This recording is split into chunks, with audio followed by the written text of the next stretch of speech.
Good morning, everyone. Welcome to Lost Phoenix Gaming, my home of tips, tricks, guides, and tunes for Forza Horizon.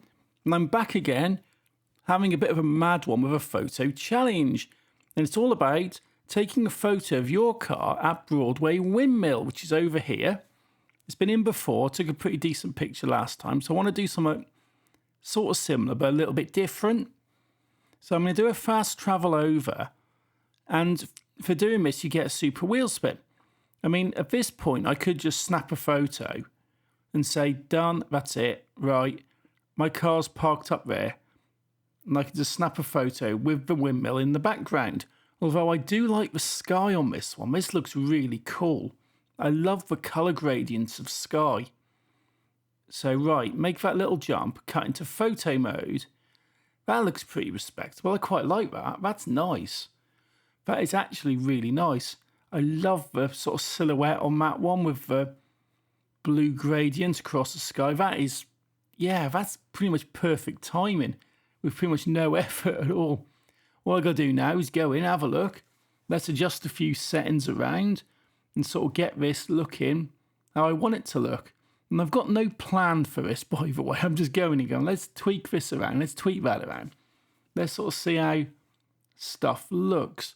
And I'm sort of blowing out the colour quite a bit because I really want to make the yellows of the danger sign punchy a lot. I want to make the spark sweat punchy. And definitely, I really want to over-emphasise the deepness in the blue of that sky. Exposure, let's see. Having a look at exposure. Trying to get it just right, although I still like it more in silhouette. Let's pull this back. Let's pull this right back. And the problem with this drone, I just wish I could sort of go higher in it, but you can't go very high in it because I'd like to sort of get a more of a level shot of the windmill arms. But unfortunately, I can't really sort of do that. Let's pull this down, shall we? Let's try and do a bit more of a black and white. That's actually quite cool. I like that. Drop the colour right down. Just, yeah, that's quite nice. But I'm still going to go for the blue sky on this one. Adjusting the brightness, trying to get a silhouette sort of just right. And I love the way the blue gradient goes across and the sort of a whitey grey gradient along the bottom. And that's actually quite smart. But I'm probably not going to go for this sort of shot anyway. I'm probably going to sort of reframe it. Let's have a look at temperature. I'm making this up as I go along at this point. Temperature pretty much means bring it down, it gets bluer, put it up, and it gets redder, gets more into like the orangey red part of the spectrum. And you can slide it up and down. I mean, blue's pretty decent, but I'm keeping it somewhere around the middle like that because you've got that little orange tint at the bottom as the gradient of the sky goes across. And I could literally spend hours just doing this sort of stuff. That's totally overcooked. Putting a contrast all the way up like that, that's totally overcooked. So let's try and find a bit of a happy medium for this. I think 20 maybe. Yeah, that's all right. I'm happy enough with those settings at the moment.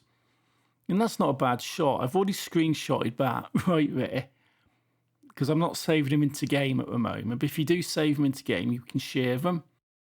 So let's have a look at the framing again. That's quite good. If I could get a bit of height on that and get a bit more level with the arms, but unfortunately the drone cannot do that. And that's a little bit of a bugbear for me. So let's have a zoom in. Got the sparks. Let's try and just skip all that. And let's just get the aperture.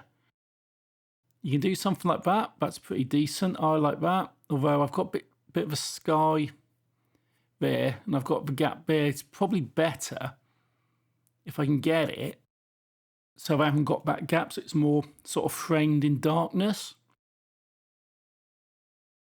What I'll probably do, if I can't do, is I'll probably just go in and just crop the photo outside of the fact, outside the game. So yeah, that's about all you can do on that one. That's not, yeah. I still want to do something with the arms. That's the thing. I really want to do stuff with the arms. So I've got that there. Pulling it back. Oh, the balloons will make quite a good, nice little shot there, actually, but can't really integrate that. skipping around. You know, I've pretty much, I think I found my photo anyway. When it comes to this side, and just zooming it in, framing it properly, and just getting that sort of stuff. But it's more a case of just having a little play around at this point.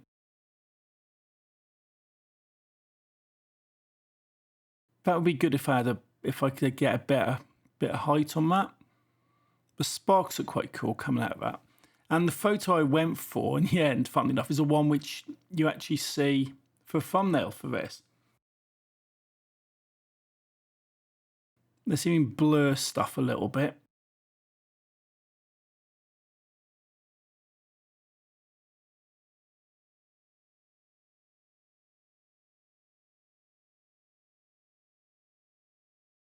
So, okay, right, let's drop that back a little bit. Maybe somewhere 60-ish, 50. Yeah, that's 43. Yeah, that's all right. To be fair, I'll cut this off. And when I do take the HUD off the screen, the user interface, that's where I do tend to screen cap. So I've taken a photo now. Photo contains your car. It's at Broadway Windmill. So 1,000 influence and a super wheel spin. So if you save that into game, you'll be able to share it and then download that from the Forza Hub app on your Windows computer and share it on social media. The hashtag's MILLINGAROUND. I skip all that and just use my video game screen capture software to screen capture it the same way I used to record these videos, because it just saves messing around and I don't get that horrible little Horizon logo on the bottom. But that one I took back there was alright. I'll do a chop on that. I'll just reframe it probably in post. And I'm not talking Photoshop, I mean literally, because I'm in Linux. I actually, when I do all my editing, I'll just go into G-Farm or something and just do a crop on it. But that's that picture. I'll stick that picture up now. This is what I've gone for. This is what I'm gonna put out on Twitter. So that's not too bad. That's not a bad little picture.